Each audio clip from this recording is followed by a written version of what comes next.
Albugo जो एक fungus है और पैथोजन का काम करता है, रोग उत्पन्न करता है क्रूसीफेरी फैमिली के पौधों के ऊपर। और उन पौधों की पत्तियों पर, स्टेम पर, जमीन से ऊपर वाले जितने पार्ट हैं क्रूसीफेरी फैमिली या ब्रैसिकेसी फैमिली के, जैसे मूली है, सरसों है, तो उसके ऊपर पत्तियों पर उजले उजले दाने के रूप में दिखलाई पड़ते हैं, पस्ट्यूल्स। और उन पस्ट्यूल्स को कहते हैं, पस्ट्यूल्स के होने के बाद इस पौधे की पत्ती और स्टेम की फोटोसिंथेटिक कैपेसिटी जो है, क्योंकि हरापन खत्म हो जाता है, उनके ऊपर एक वाइट लेयर आ जाता है इसी एल्ब्यूगो का। तो आने के कारण उनका फोटोसिंथेटिक कैपेसिटी खत्म हो जाता है और उनकी पत्तियां मोटी हो जाती हैं, फ्लावर वो लीफ लाइक हो जाते हैं, स्टेम भी इरेगुलरली थिक हो जाता है, फ्लेशी हो जाता है। ये सिम्टम क्रूसीफेरी फैमिली के ऊपर जब एल्ब्यूगो का इन्फेक्शन होगा तब हाइपरट्रोफिड हो जाते हैं। हाइपरट्रोफी का मतलब कि अनगिनत, अनलिमिटेड सेल डिवीजन पत्ती के स्टेम में, स्टेम के सेल्स में होने लगता है, जिससे ट्यूमर टाइप का स्ट्रक्चर फ्लेशी बन जाता है और टोटल क्रॉप बर्बाद हो जाता है, यील्डिंग खत्म हो जाती है। और वो यील्डिंग जब खत्म हो जाती है तो ये पैथोजन जो एल्ब्यूगो वो एज सच उस डेड ग्रीन प्लांट के साथ पड़ा रहता है मिट्टी के अंदर। अब हम लोग देखें, उस बीमारी का नाम है white rust of cruciferous. Cruciferae family के ऊपर एल्ब्यूगो के इन्फेक्शन के बाद जो बीमारी होती है, उस बीमारी का नाम है, उस डिजीज का नाम है व्हाइट रस्ट ऑफ क्रूसीफरस। अब क्रूसीफेरी फैमिली को ब्रैसिकेसी कह दिया गया है, जिसमें सरसों, मूली इत्यादि होते हैं, व्हाइट रस्ट ऑफ क्रूसीफरस। अब हम लोग देखेंगे कि आखिर ये पैथोजन किस प्रकार इन करता है पौधे में और अपना लाइफ लीड करता है। तो हम लोग पिछले वीडियो में हम लोगों ने देखा था कि ये जो है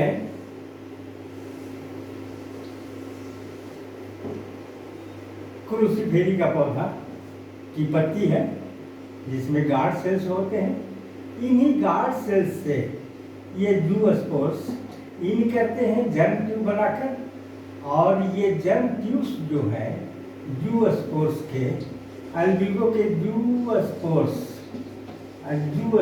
के वो जर्म ट्यूब बना करके और इंटरसेलुलर स्पेसेस में चली जाती है वो, और पूरे पौधे को इन्फेक्ट कर देते हैं, और प्रत्येक फिलामेंट से, जिसको हाइफा कहते हैं ये एल्ब्यूगो का, इस हाइफा से प्रत्येक सेल के अंदर, होस्ट सेल के अंदर एक राउंडेड स्ट्रक्चर डेवलप कर जाता है, जिसको कहते हैं हाउस्टोरियम, और एक को हाउस्टोरियम और प्लूरल में हाउस्टोरिया। इन हाउस्टोरिया का काम होता है कि जो भी होस्ट सेल में जमा रहता है फूड मटेरियल, उन फूड मटेरियल्स को एब्जॉर्ब कर लेता है और यील्डिंग खत्म कर देता है, पौधे को बीमार कर देता है, पौधा सूख जाता है, डेड हो जाता है। ये तो हो गया जूस्पोर्स के द्वारा।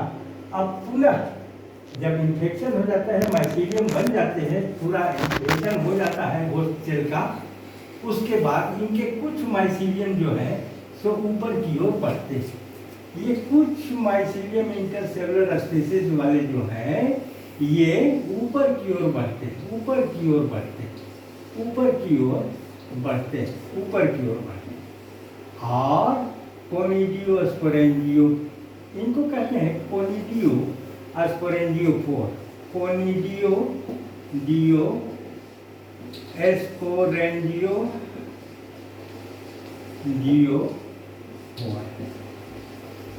एस्पोरेंजियोफोर,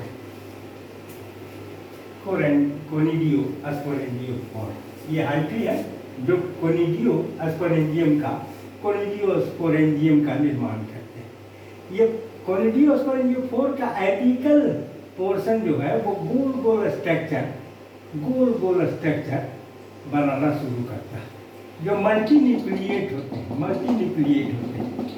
इन्हीं गोलाकार स्मूथ मल्टीन्यूक्लिएट फुल साइटोप्लाज्मिक जो स्ट्रक्चर है इनको कहते हैं कोनिडिया। ये कोनिडिया मल्टीन्यूक्लिएट होते हैं और ये लीफ के एपिडर्मल रीजन के नीचे बनती है। जब ये बहुत ज्यादा संख्या में कोनिडिया प्रोड्यूस करते हैं तो एपिडर्मल रीजन बस्ट कर जाता है और ये कोनिडिया लीफ के ऊपर स्प्रेड कर जाते हैं, स्टेम के ऊपर स्प्रेड कर जाते हैं और व्हाइट पस्ट्यूल्स के रूप में दिखलाई पड़ने लगते हैं।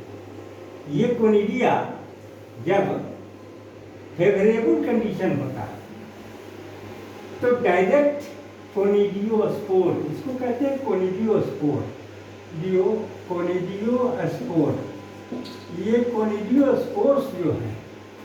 कोनिडियोस्पोर्स जो है सो डिसजंक्टर के दो कोनिडियोस्पोर्स के बीच एक लेयर बन जाता है, इसको कहते हैं डिसजंक्टर।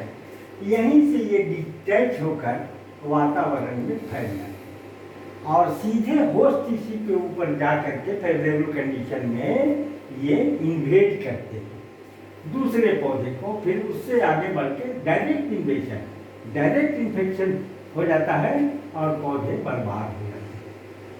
जब फेवरेबल कंडीशन नहीं रहता है तब ये कोनिडियोस्पोर्स के प्रत्येक न्यूक्लियस से के अगल बगल साइटोप्लाज्म इकट्ठा हो जाता है और इसकी दीवार बस्ट करती है और यहाँ से बाइन्यूक्लिएट ज़ूस्पोर्स का ये डिस्पर्सल हो जाता है हवा से, पानी से, ये वातावरण में आ जाते हैं। आने के बाद इनका ये जो फ्लैजिला है कोनिडियोस्पोर्स या ज़ूस्पोर्स का इनका फ्लैजिला डिटेक्ट कर जाता है और ये थिक वाल से घिर जाते हैं। जब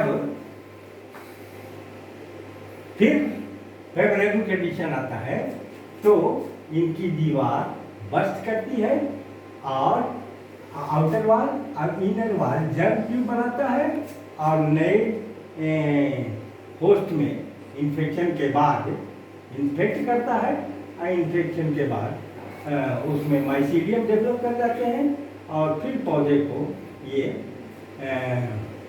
बीमार कर देता है, डिजीज कर देता है। इस प्रकार इसका लाइफ साइकिल चलते रहता है। असेक्सुअल मोड, इसको असेक्सुअल मोड कहते हैं। उसके बाद जब इंड हो जाता है, जब ग्रोविंग सीजन पौधे का होस्ट का इंड हो जाता है, इंड करता है, तो इंड में ये जो माइसीडियम रहते हैं इंटरसेलुलर स्पेसेस में, ये एपिडर्मिस के अंदर ये स्टेप बढ़ जाते हैं ऊपर की ओर। कुछ हाइफा जो है ऊपर की ओर बढ़ते हैं। ऊपर की ओर बढ़ने के बाद ये कुछ फनेल लाइक स्ट्रक्चर बना देते हैं, फीमेल हाइफा। ये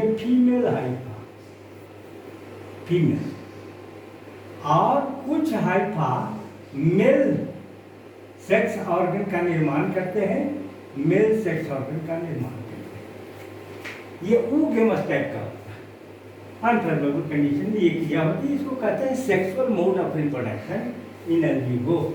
होता क्या है कि माइसीडियम जो होस्ट सेल के अंदर होते हैं वो एक मेल सेक्स को प्रोड्यूस करता है और दूसरा फीमेल सेक्स को प्रोड्यूस करता है।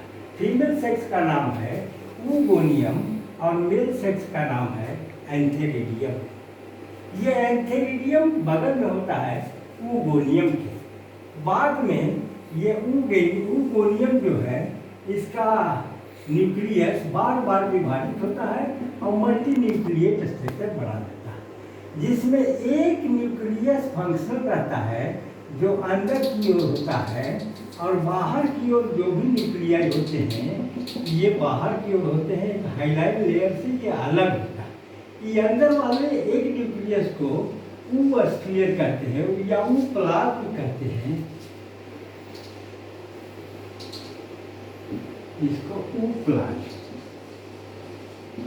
और ये जो बाहर वाले ये जो स्कैटर्ड है न्यूक्लियस और साइटोप्लाज्म, इनको कहता है ये ऊप्लाज्म है और इनको पेरिप्लाज्म क्लियर।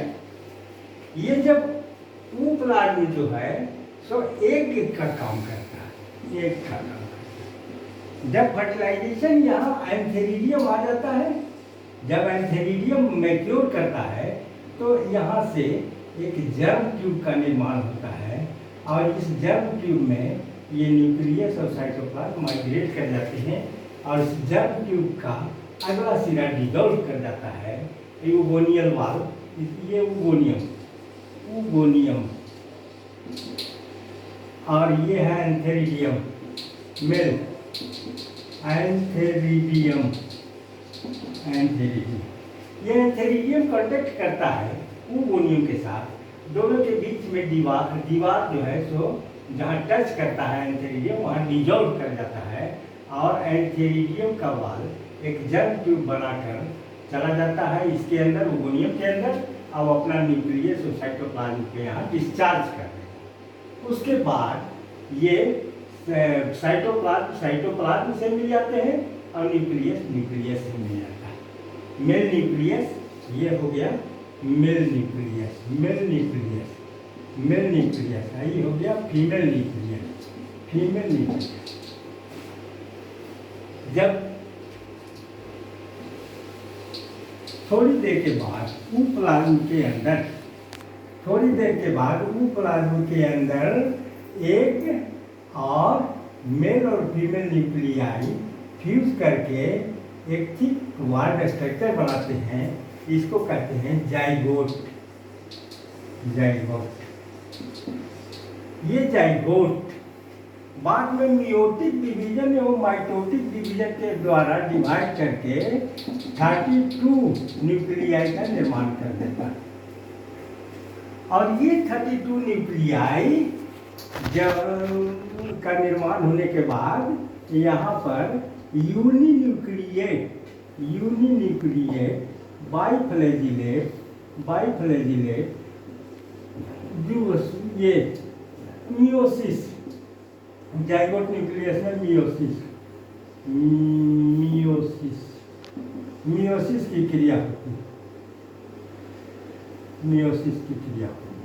जिससे 32 तक 32 न्यूक्लियाई यहाँ बन जाते हैं और 32 ड्यूओस्पोर्स का निर्माण हो जाता है। सिंगल, ये मल्टी न्यूक्लिएट होता है लेकिन यहाँ पर सिंगल न्यूक्लिएट बाइफ्लैजिलेट ड्यूओस्पोर्स का निर्माण होता है और ये ड्यूओस्पोर्स फिर किसी भी स्वस्थ पौधे को, स्वस्थ है